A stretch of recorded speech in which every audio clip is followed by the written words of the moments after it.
What does Remembrance Sunday mean for you? What is your message? Of all the hundreds of my friends and everybody else that gave their lives for what? No, I'm sorry. The sacrifice wasn't worth the result that it is now. What do you mean by that, though? At this point? What we fought for was our freedom. We find that even now, downsight worse than what it was when I fought for it.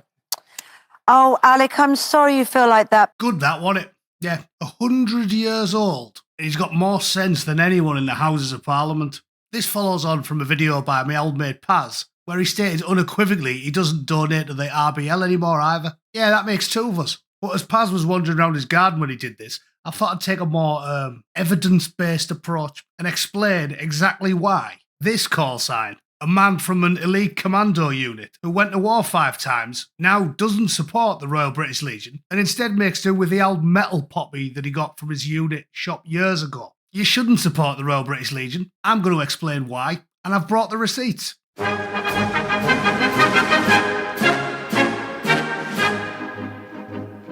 Right then, in no particular order, let's work through just some of the scandals that have embroiled the formerly proud Royal British Legion over the years. Because at this point, I think going and mowing the lawn of a veteran friend would probably do more good for military veterans than giving £10 million to the UK's premier veterans charity. Back in 2021, a ton of veterans blasted the Royal British Legion for spending nearly £101,000 on a logo redesign, calling it a gross misuse of funds, while at least 6,000 ex-servicemen were homeless, and veteran suicide rates had doubled over the last decade. There was a piece in the Daily Mail, which I'm not going to show you because they just spam you with ads, where a bloke called Andy Price said the charity was completely out of touch and corporate, and it's only downhill from there. Way back as far as 2015, there was a famous expose which revealed that the fundraisers hired by the Royal British Legion's agency misled the public, lying about using unpaid volunteers, totally ignoring cold caller signs, basically demanding money with menaces,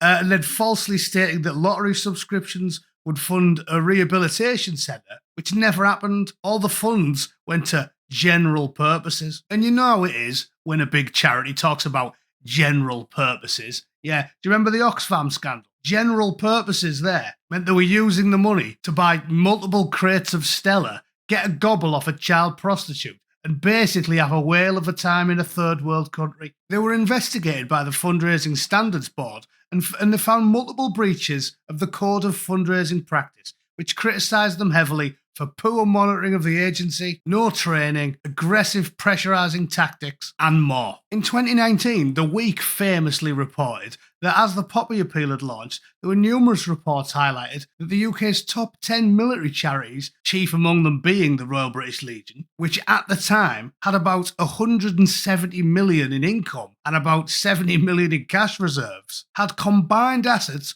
up to £1.4 billion and at least 275 million in cash reserves as a total. Multiple critics said that it was a major funding scandal and said that declining veteran numbers and surging donations hadn't made a jot of difference and that those funds were not reaching anyone who actually needed them, and all in the midst of rising homelessness and mental health issues. And as you might expect from a bunch of managerial knobheads, the RBL came out and gave some mealy-mouthed statement about alignment with operational norms and buffering funding targets and blah, blah, blah. But what it basically means is, like one of those dickhead quartermasters who has 12 Gore-Tex jackets on the shelf behind him, who refuses to issue one to the soaking wet private stood in front of him because he feels like the shelf needs it more. The people running the show at the Royal British Legion aren't fit to run a bath. In fact, it sounds like the only people more incompetent than the blokes running the RBL are the blokes running the country. And then obviously post-Brexit and Trump, everything just went completely mental. And because every pillar of the community in the UK has been captured in their entirety by militant, woke political activists, obviously the Royal British Legion then started doing really stupid things, like apologising for historic discrimination. The Telegraph covered it at length at the time, and Andy Noah ran a piece a couple of years back saying that the RBL was actively promoting trans and, well, blah. You know the rest. The alphabet people.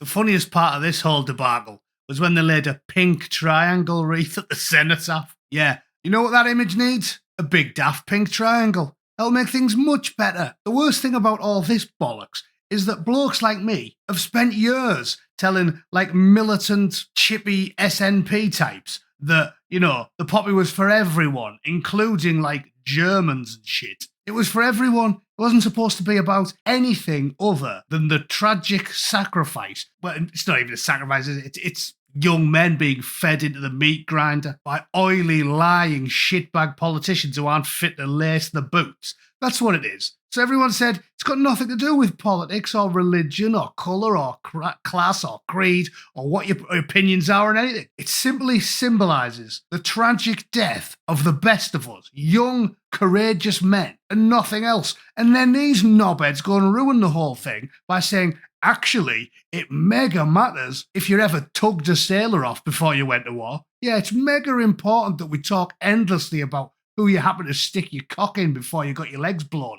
No, it doesn't matter. And these lackwits have just undermined any argument I ever had to say on the matter. In 2024, the entire Northern Ireland District Committee was suspended and placed under national administrative control due to non-compliant activity, which is probably corporate speak for thievery or doing less work than John Wayne's safety catch. GB News ran a big expose about them, which revealed that they were accused of using donations to fund large corporate payroll instead of aiding veterans and being politically active. A year after that, they made a famously bad diversity and inclusion statement that went down like a lead balloon with all the veterans they purport to serve. And then the cherry on top of that sundae was the appointment of a DEI officer named Jennifer Dyer, who is just a bog-standard political activist who loves tweeting about feminism and diversity. There's a LinkedIn page as well, and you'll be pleased to learn she's getting paid an absolute fortune,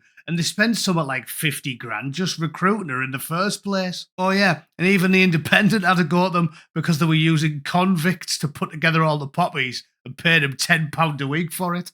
I think that's the only one I probably won't criticise them for, because frankly, you know my opinions on crime and punishment. If it was down to me, they'd be digging ditches 12 hours a day. So I'm not going to have a go at that. You can keep that one, lads. But I think I can rest my case nonetheless, can't I? The Daily Mail asked here, why are so many veterans gunning for the British Legion? Well, because, like so many things in this day and age, it seems to have been taken over by militant political activists who were obsessed with the destruction of the nation that veterans are supposed to be fighting for in the first place.